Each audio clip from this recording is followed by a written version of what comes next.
I have been asked to speak about the cultural heritage of India. Let me perhaps start with the present and not with the past. Recently, after an attack on the young girls in a pub in Mangalore, in Karnataka, the leader of the Ram Sena,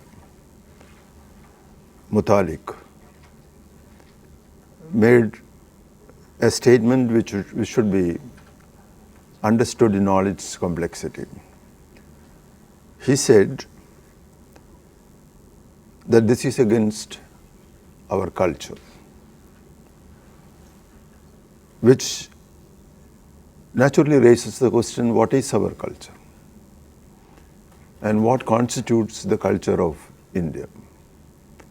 It's obviously a vast statement, and Mutalik had a very limited, narrow approach to it, obviously, in the manner in which he and his Ram Sena act. But that should, in fact, enable us an opportunity to think seriously about the character of Indian culture and also to communicate that understanding to the people generally. There is a concern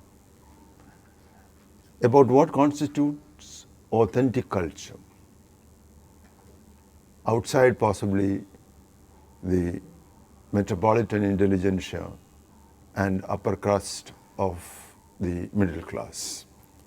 They are sure what it constitutes because the manner in which they live.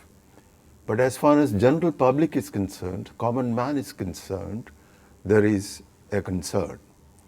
And the answer to the question emerging out of what Mutalik said, that what is Indian culture, I do not think many people will have a very clear answer. They may have, like the story of the blind man and the elephant, have different ideas about culture, about Indian culture, but not at the same time having a holistic view. It is therefore possibly important to raise the question, what is culture itself?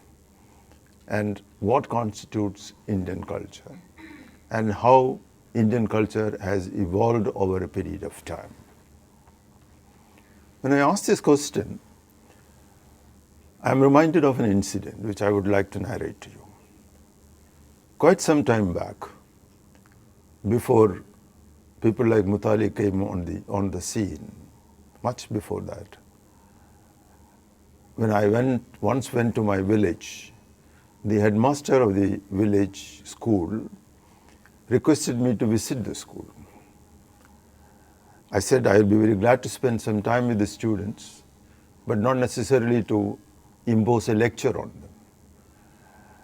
And the principal said, what we want is you to have an interaction with the students, and which I said I welcome very much, because it's always very exciting to talk to young students, young children, whom we don't get to teach in the universities. We teach students who already formed their opinion.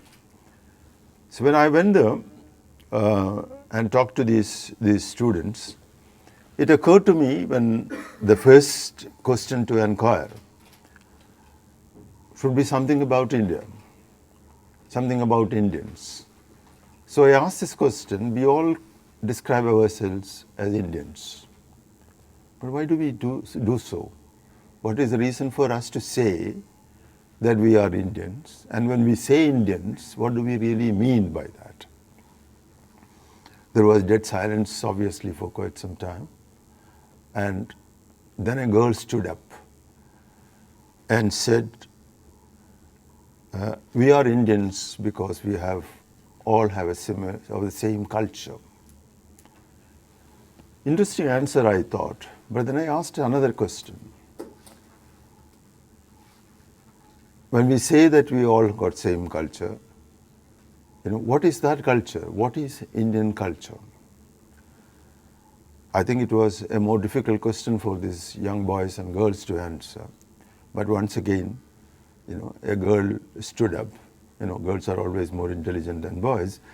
And therefore, this girl stood up and said, there is a river in her village. Where she lives, there is a small rivulet actually. And she said that all people in the village, regardless of religion, caste, they all take baths in the village, in the river, take water from there, and go there, sit along the side of the river, see the sun rising from the village. She said, described it in fact, you see. And she said the fact that, we all approach river like this is because of our culture. The way that we use, and establish relationship with religion, with river, he said, is our culture. I thought it was an extremely interesting and intelligent answer, which really talks about the relationship of man and nature as a part of our culture. It talks about the way in which the common resources are made use of by the people of a village. It talks about the brotherhood and companionship of people being part of one of the resources, the natural resources, etc. This actually set me thinking. And that set me thinking I was the beneficiary of going to school actually, than the students benefiting from me. And that benefit was, it enabled me to think about culture different than the accepted stereotyped approach towards culture. Even today in India, or for that matter in any society, when we talk about culture, the first impulse is to recognize culture as a part of creativity. The creative realm is often equated with culture. And as a result, when we talk about cultural leaders of the country, be it down in Kerala or in Delhi, and when you see the statements which come almost every third day in the newspapers from our intellectuals, the cultural leaders are creative people, whether they are writers or actors and so on and so forth. And that problem is, this major part of this space in society appears to be without any sensitivity to cultural protection. Whereas this is a period, this is a space in which much of creativity happens, much of cultural creativity happens, because the way we look at culture, if it is different from the creative domain, then there is a different type of. Therefore, what occurred to me was nothing new as I know, which is something part of the intellectual discourse from the 18th century, 19th century, all over the world, is to re-examine the idea, the concept of a re-examination which has happened, in the past. Many intellectuals, scholars, artists, etc. have done. But yet in the context in which we are living in the country, in the circumstances which are available to us, possibly it is important that we reconceptualize the term culture. And if we reconceptualize that term, the point made by this young student has both positive and negative aspects. Positively, to my mind, the most important part of her understanding was culture is part of the way people lived. If they were able to go to this river, it is part of the way that people go to a river in a village is part of their daily routine, the way that they live, whether they take water, take bath, and so on and so forth. So that part is there. But at the same time, she had an attitude which is homogeneous. He looked at the village as a whole, and everybody is able to participate in it. I raise the question, is it true? Or is it true historically? if we do that, then the weakness of this homogenized view comes out, and that is possibly we had a past in which the natural resources, which are cultural connotations, was not uniformly shared by everybody. And so there is a lacuna in her thinking. She saw the importance of common sharing, but the limitations of that common sharing, which was inherent in our society, the manner in which culture was used in daily life, I think was missed out by her. Let me say that with reference to water. Use of water is a very important aspect of the cultural consciousness of people. And therefore, if you have access to river, it's actually an access to water, which has a lot to do with your hygiene, your cooking, and so on and so forth, the way these things are developed. Now, because of the social structure that India had, access to water was limited. We all know about the story about the lower caste not being able to use the well of the village. And in this case, I'm sure a particular point in the river, if this girl had noticed, all people in the village would not have been allowed to use the water from a particular point. They would be allowed to take it from different parts. And this access to water, therefore, is an important aspect, important dimension of the way people lived. Within the village, therefore, within a segment of the society at large, there is differentiation. So there is, cultural differentiation that takes place as a part of this, access to water, as for example. Now, an idea which is obviously inherent in what this girl said was the question of sharing. And along with the question of sharing, also the commonality, they talk about the village resources being shared by people of the village and the bondedness that people had, and et cetera, et cetera. But there is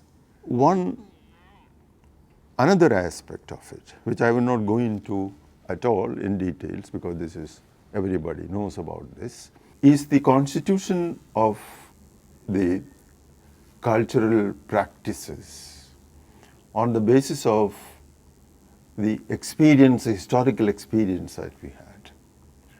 Ours is a society which is described as a plural society. And this plurality has occurred as a result of various streams of culture becoming part of our society. Right from the time of the Aryans, who came to India, along with them came different streams of culture. And those cultural streams have enriched the totality of Indian culture. But when these cultures came, what was the process that happened? What was the cultural process that happened? Was it acculturation? Was it antagonism? Was it synthesis, etc.? Now, for a very long time, emerging from the demands of our national movement and nationalism, there is a strong opinion that the process that happened in India is a process of synthesis. And many people even go to the extent of saying that we was almost like a melting pot.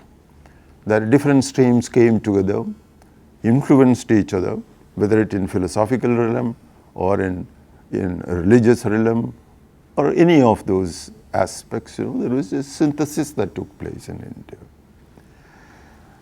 I wonder whether that's a correct assessment.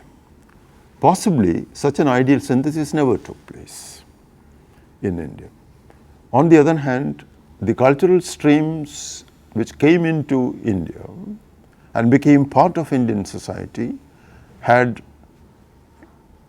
had independent existence. There was a lot of give and take, but at the same time, they all remained in some form or the other, with differences. They remained in Indian society, and as a result, well, what was developed in India is sort of a cultural mosaic.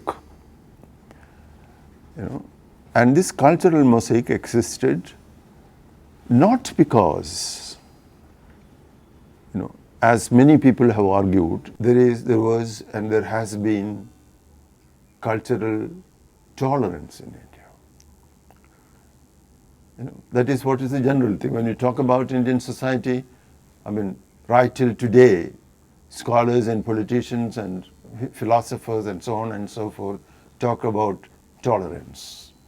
That, we are a highly tolerant nation, and, well, the cultural tolerance has taken place in India. That is what our society is. I have my own problems with this.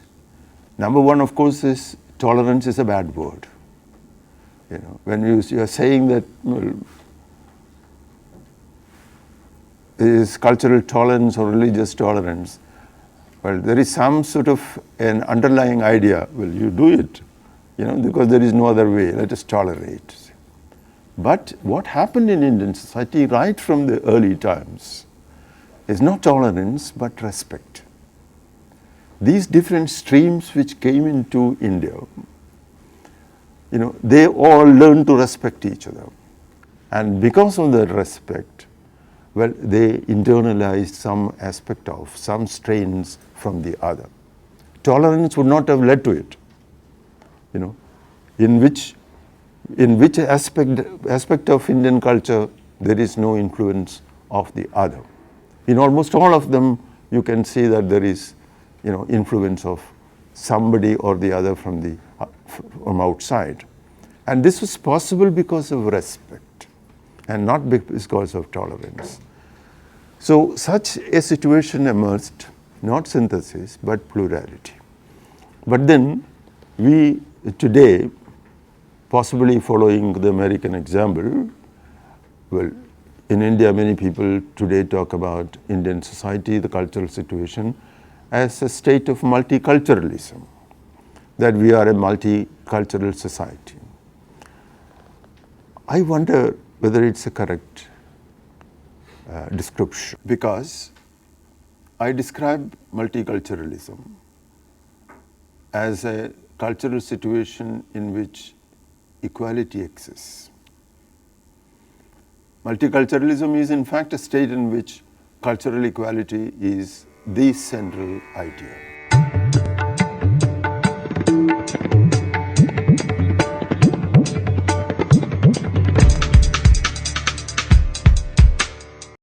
Now it doesn't happen, it doesn't exist in India. There is no cultural equality in India. The cultural plurality, yes, but no cultural equality. There is considerable cultural superiority and inferiority. And it is accepted superiority and inferiority both by so-called superiors and so-called inferiors. Let me give you an example from politics, from our national movement. One of the major social effort during the national movement was the removal of untouchability. In fact, after 1921, as you know, Mahatma Gandhi gave considerable importance to social issues. That is how generally it is. I want to restate that what Gandhian politics implied was in fact not only political struggle, but was a cultural politics. Gandhian politics was as much cultural politics as politics per se. And that is the reason why after 1921 you find Gandhiji giving extreme importance to cultural issues. And one of the issues that he had taken as a part of this cultural perspective was about untouchability and entry into the temples, temple entrance movement. Now, the temple entrance movement was an important, extremely important one. I mean, raising the question of age-old practices in Indian society and, opposing it. But at the same time, what does it really mean? What does temple entry movement mean? It actually means the acceptance of the superior worship pattern of the upper caste. And this superior worship pattern of the upper caste, the lower castes are now admitted, and lower castes also accepted it, and therefore, they participated very, very enthusiastically in the temple entry movement, which actually is in a way, acceptance of the ideology of the upper caste. So beautifully narrated by Premchand in his short story Sadgati. But there is no other literary piece which has talked about the ideology of casteism, ideology of the upper caste as Premchand. Now, this acceptance by the lower caste is a cultural acceptance. Differences existed, and the differences, superiority and inferiority, were accepted by them. So therefore, the point that I was trying to make was the recent multiculturalism in India, but plurality. Now, if you look at the historical process by which this plurality has developed, you will find that at the time of the entry of each cultural stream, cultural heterogeneity, came into being.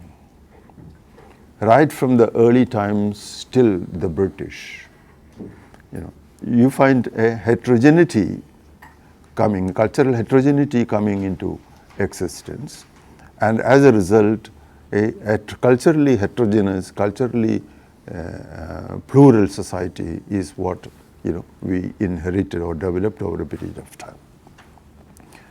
We can see that, the complexity of that, from the recorded evidence that we have.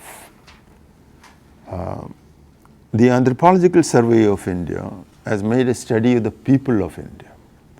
This is actually the first volume of Anthropological Surveys, survey of the Indian people. And in that, they talked about the existence of 450 communities in India. Not 2 communities or 3 communities. That is not the Hindu community as it is called, Muslim community and Christian community, but 450 communities in India. And all these communities with different food habits, dress codes, and many other cultural traits. This actually talks about, this actually impels us to understand the Indian society in terms of its plurality. And this plurality of the society, as evident from these communities, which are not religious communities, which are cultural communities, in fact tells us about the constitution of Indian society. That is, Indian society is not constituted on the basis of religion and caste alone. I'm not saying that they are not important, they are, but they are, all Indian society is also constituted by its plural culture, which is not identical with religion or caste. On the other hand, there is a relationship between religion and culture, to the extent that religion draws upon culture and culture draws upon religion. But they are not identical. And that is what these communities tell us. That is what the Anthropological Survey of India tells us. And therefore, if you look at the constitution of Indian society, there is a very, very strong cultural trait which has evolved over a period of time. That is to say that an important dimension of Indian cultural character that one could understand today is that Indian culture has been dynamic, has not been static. That is two things that I would like to say, that you cannot think about an Indian culture today which is the culture of the Indus Valley, which is the culture of the Ashokan times, or any for that matter, right down to the British rule. Indian culture has underwent changes, has transformed over a period of time. It has been dynamic and it's not static. And that character of Indian culture is the source of its creativity. What enabled Indian culture to be creative, be it during the Bhakti period or being in the 19th century or being in the 5th century AD, in all these places, what made it possible to have creativity was this dynamic character of Indian society, Indian culture, which went on changing. Along with that, dynamic character of Indian culture, starting from this dynamic nature, the use to which culture is employed by those in power has also undergone changes. A divider in this context would be, the British and the pre-British. During the pre-British period, pre-colonial period, and during the colonial period, the manner in which culture is used, culture of the people is used by the ruling classes, used by the state, is different, in fact. And this is different because of the character of the state itself. The colonial state was by and large a semi-hegemonic state. And pre-colonial state, generally speaking, was a totally coercive state. And one of the reasons for that is the ideological apparatuses of the state during the pre-colonial period were not developed very much. And therefore, force was the dominant power, dominant instrument for controlling the society. But during the British period, the ideological apparatuses were considerably developed. It is much more developed today, and therefore, you can see the manner in which the state, through its ideological apparatuses, bombards us. And whatever the forms that they are using, it goes on. So this difference between the character of the state also is reflected in the way culture is used during the pre-colonial and colonial times. During the pre-colonial times, culture was not ideological in that way. It was not used in an ideological way, not that it was not used at all, it was. You can see that culture has an ideological dimension always, but the state did not give so much importance to using culture as an ideological instrument during that time. But during the British period and the post-colonial period, you find culture being used as an ideological instrument, and the state organizes culture be it education or any other aspect, organizes it in order to subjugate the minds of the people. And what is arising out of it is what has culture done historically in societal progress. If the progress of society, one stage to the other, is to a large extent depends upon resistance to power. It will be an interesting question to ask, what is our heritage? What is our heritage of cultural heritage in organizing resistance in society? Has culture played a role in it? Or is it only a source of employment? Now, this is a very vast area. The way that culture has played a role in the resistance, in the organization of resistance. And it can be approached in several ways. I would not really be in uncertain mind as to what aspect to raise in order to make this point. But let me tell you the first example that comes to my mind, and then I'll go forward. And that first example is from the performing arts.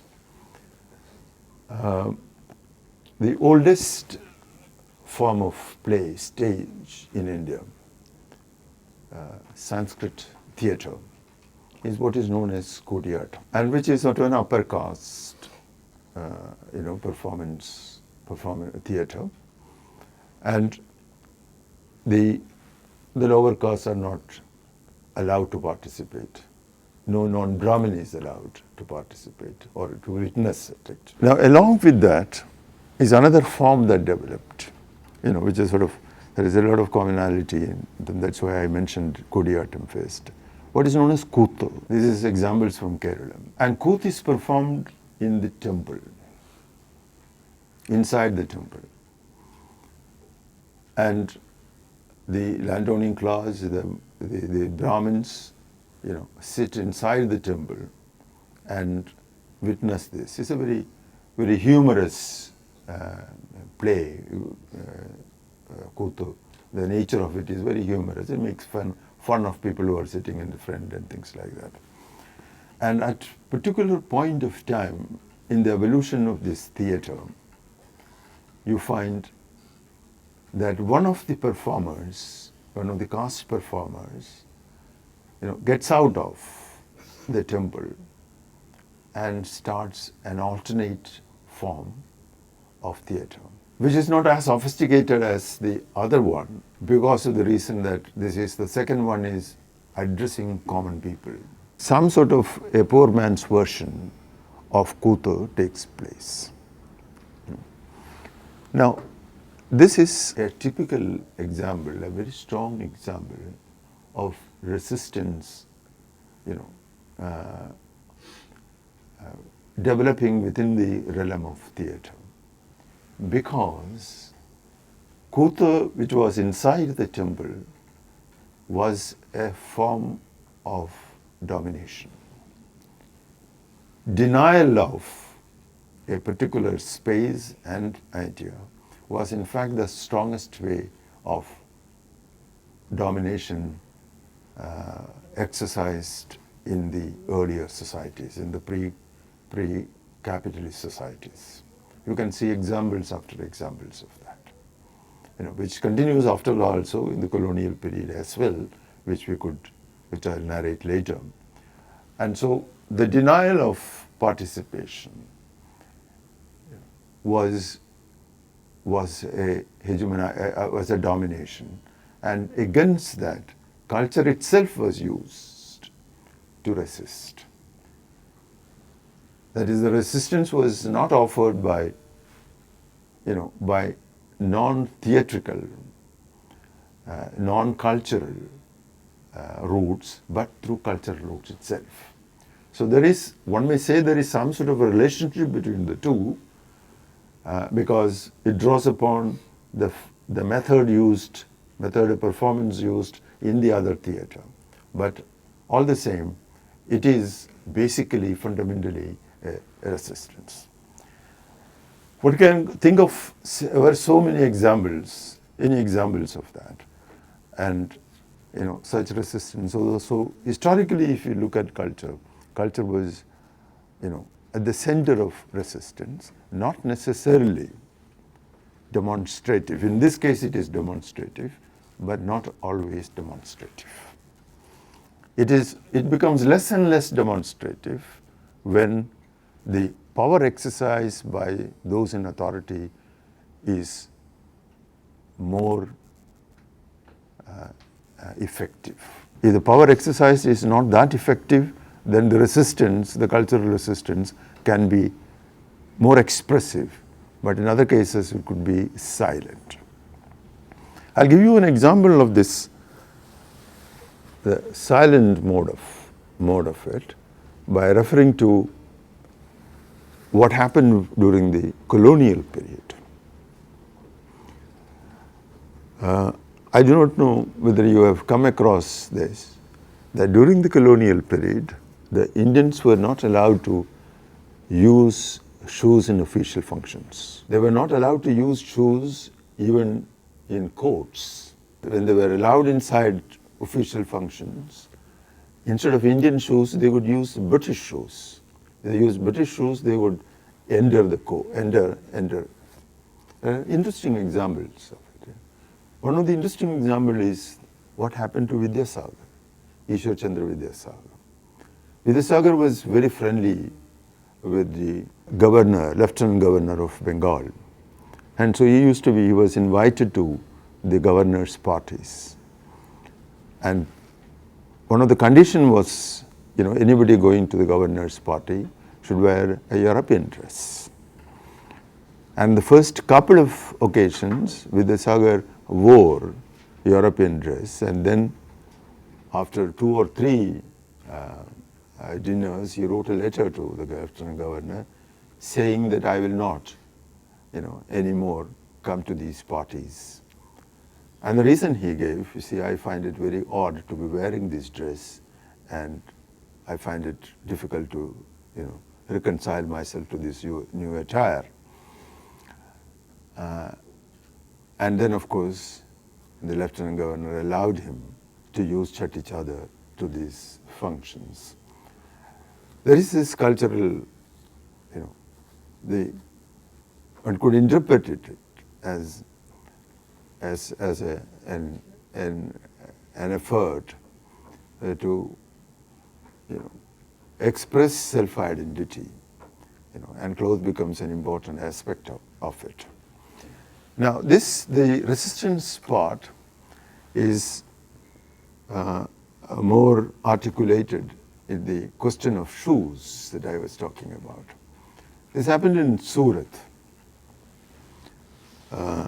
where a Parsi assessor who went to the court was not allowed to enter the court because he was wearing shoes. The Parsi said that this is part of my religion, this is part of my culture. I am not allowed to walk without covering my feet. And there was this, big altercation between the magistrate and the Parsi, and he was finally not allowed to.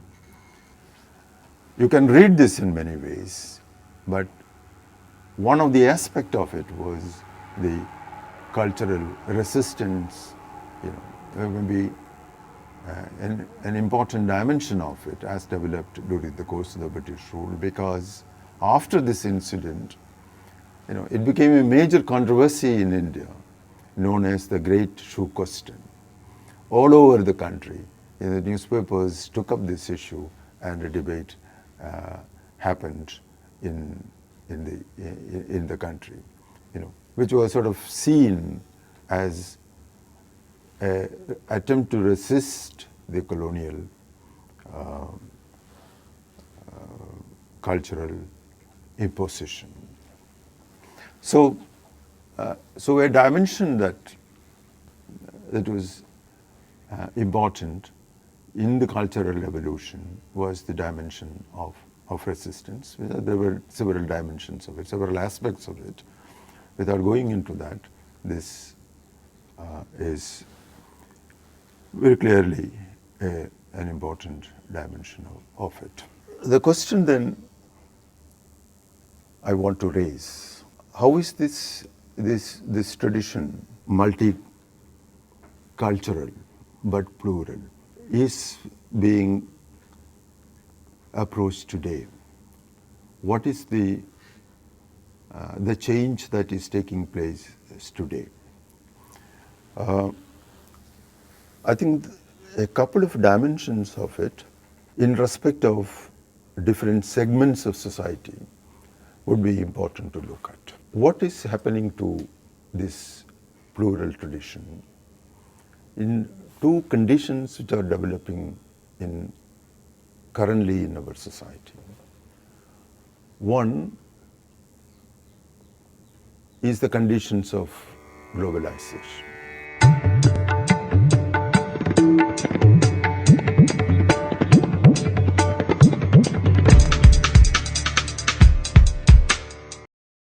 Would it be correct to say that globalization is impacting on our culture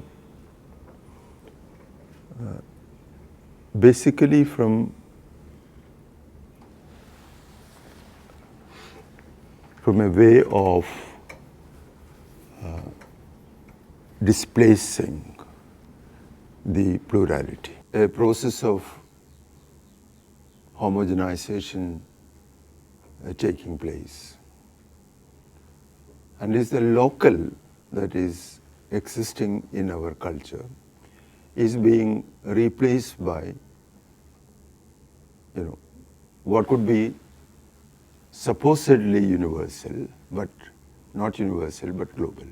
Now that condition is the condition of globalization, that is the globalized culture that is emerging, which can be seen in any aspect of our life, be it food or dress or entertainment, etc., etc.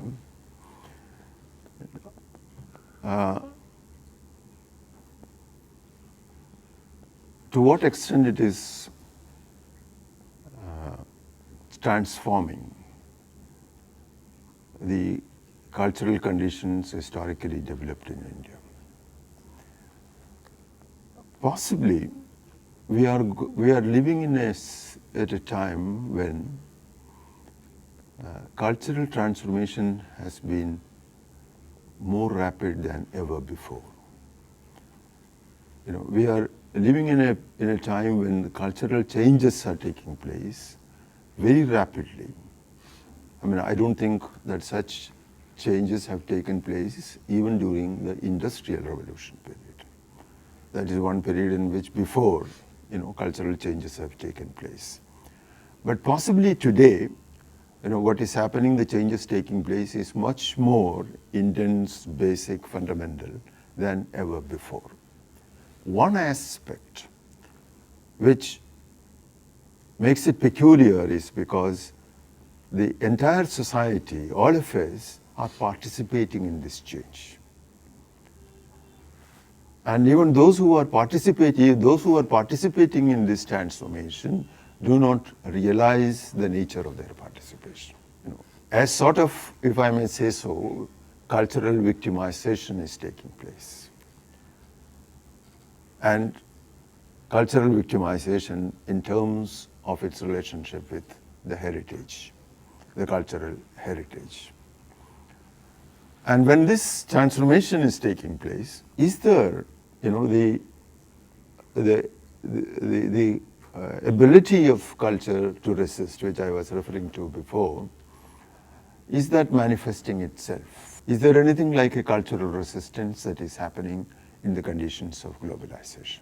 Is the cultural heritage re-articulating itself in a fashion to see that its impact is not against the natural process of the development of culture or natural process of an acculturation? That's an important question because, in conditions of economic differential or political differential, cultural acculturation does not take place.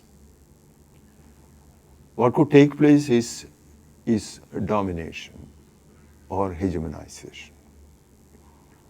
And such a process is on in Indian society. And as a result of that, much of the possible resistance, particularly in popular cultural domain, is not articulating itself. When other forces fail, particularly political forces fail to resist domination, we find the resistance emerging in the realm of culture. In fact, I agree with some of the cultural thinkers who believe that along with the conditions of domination, just when the domination starts, resistance also starts. But then resistance is cultural resistance. In India, given that other forces have failed in resisting this domination, the possible resistance could come in the realm of culture, and particularly popular culture. But such a possibility undermined because of two reasons.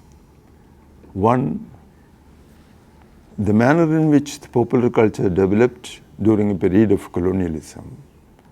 And second, there is an element of fossilization of popular culture, the traditional popular culture that is taking place now.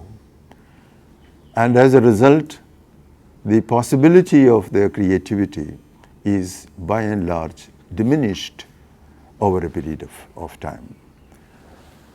And therefore, currently the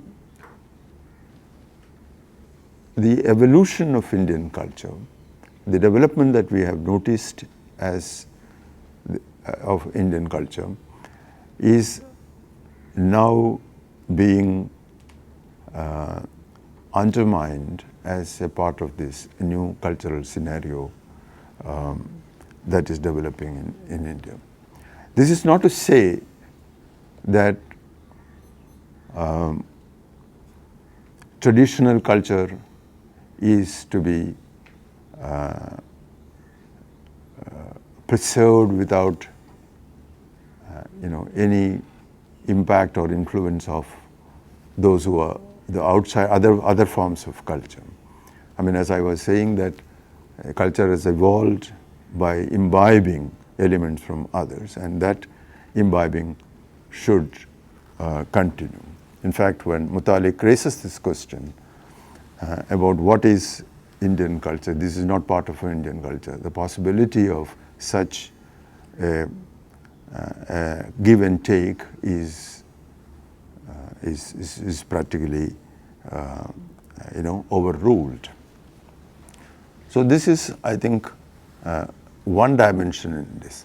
The other, which is perhaps more important at this point of time, is because of the rise of fundamentalism in India. How has the plurality of Indian culture been affected? What is the manner in which our cultural heritage has been affected? Let me take an example from the tribal situation. One of the implications of what I said about the temple entry movement was a strong cultural practices among the lower castes as well as the tribals. And there is no reason to believe that those practices are in any way inferior to the practices of the upper caste and others. Now, today we find the tribal and lower caste cultures traditionally practiced over a period of time, they are being replaced.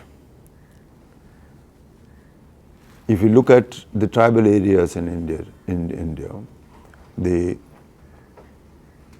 worship patterns of the tribals is undergoing major changes. The worship pattern of the lower castes are undergoing changes. My friend Kanchan Ilaya, in his very popular book, has talked about this, different aspects of it. But once he told me that before he joined the school in a town, he had not heard the names of Rama or Krishna or any other Hindu god.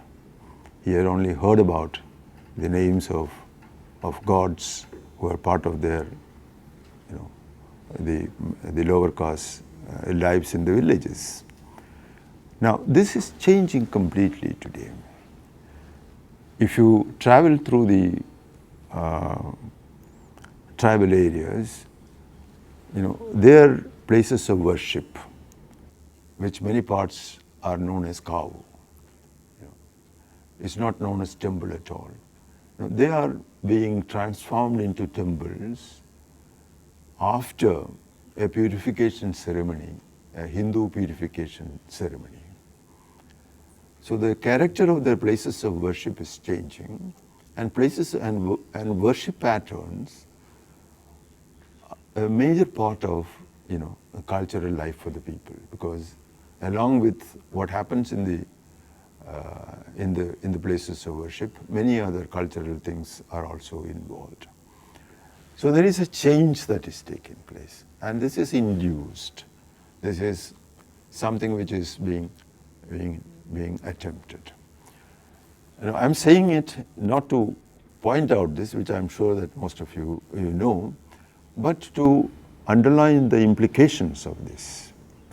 What are the implications of such a change that is taking place?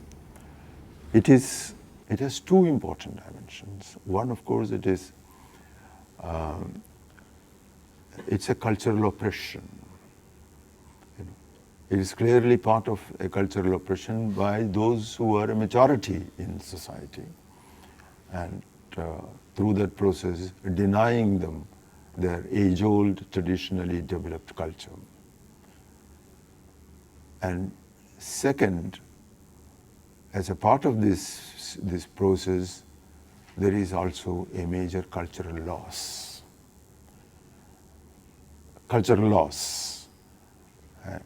Because the culture as developed by them, over a period of time, they will be forced to look upon as inferior, which has already started. The fact that I said that the lower caste accepted temple entry was an acceptance of the superior worship patterns of the upper caste.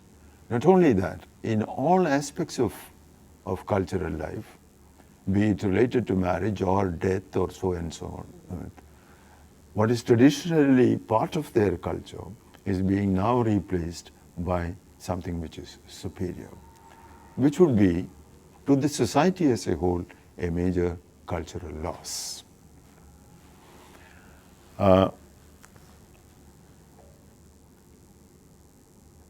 Such a transformation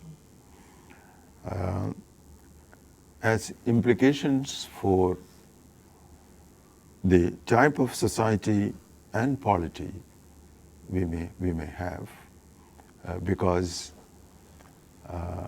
in final terms, such cultural change would play an ideological role to accept certain systems of domination that has existed for a very, very long time. The final part of what I want to say is related to the need for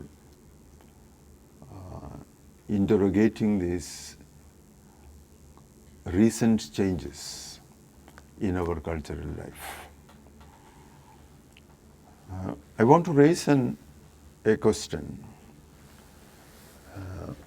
Is it possible in any society to influence the direction of cultural change. As I said some time back, major cultural change is taking place in our society, which is linked with the totality of political, economic changes that is occurring in society.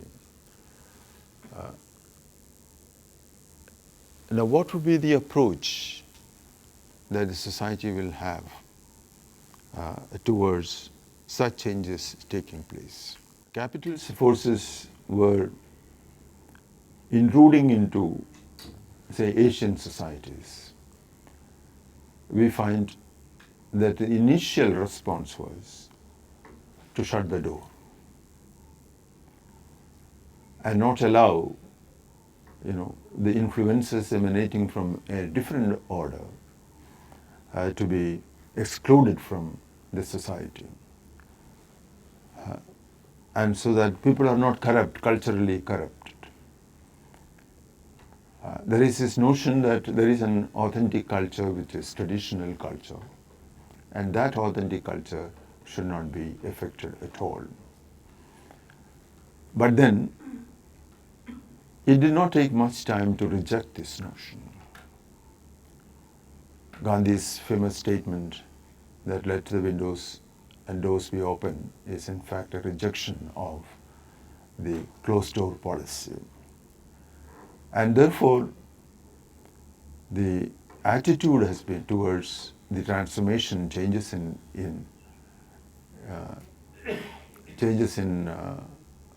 culture has to be positive. It is not exclusive, but inclusive. But when we talk about this inclusiveness, of cultural inclusiveness, there is always this question as to how to effect this inclusiveness. I am reminded of an instance which Rabindranath Tagore has quoted. He was traveling from Shantiniketan to Calcutta, and he had an old car which required, filling with water every half an hour.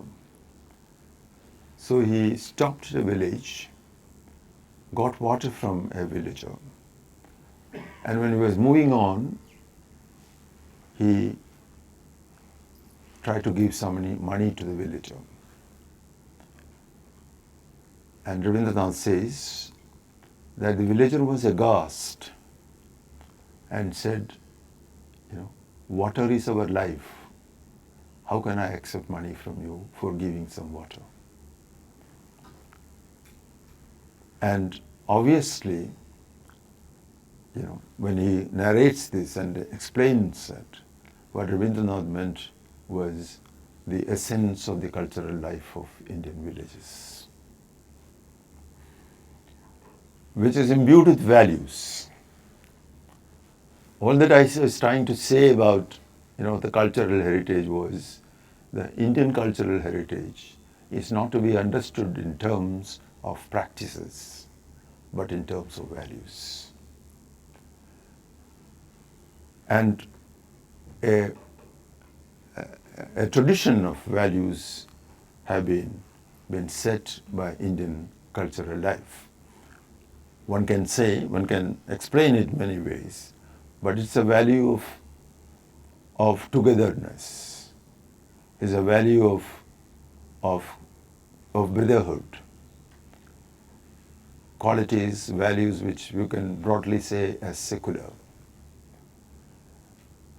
It's a value of sharing. What this girl said about the river. But that is also there. If you look at the agricultural practices, the way crops were shared by different sections in the village. You find in our agricultural life a major human value of subsistence, value of concern for others, etc. There are a series of such values which Indian culture puts forward. But unfortunately, those values are being lost. Those values are not given the importance which they had at one point of time. Today we possibly are losing those values. I think the worst possibility of the current cultural transformation is the loss of values. And as a result of that, you know, the society which used to be in the minds of the people, Indian culture, the composite way in which Indian culture looked upon itself, gave to an individual the importance of bringing society into one's mind. And that is what you will find, the concern for others. That is the value, the most important value. Today, in place of the society, we have in our minds the individual and individual alone. Individual and individual alone.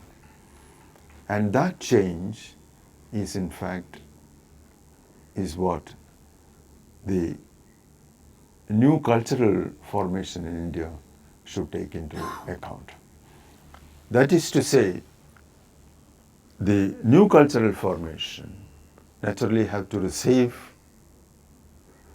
all that is practiced by people in a healthy manner, be it in the pub or in the temple or anywhere else for that matter. In each one of those concerns or involvement, there could be the value of culture. And that value as inherited, transformed, and changed over a period of time, taking that whatever is acceptable to a society from outside. That is the lesson that we can draw from our cultural heritage. A cultural heritage which I said in the beginning, which I repeat in the end, a cultural heritage which is transforming, which is changing, which is dynamic and not static.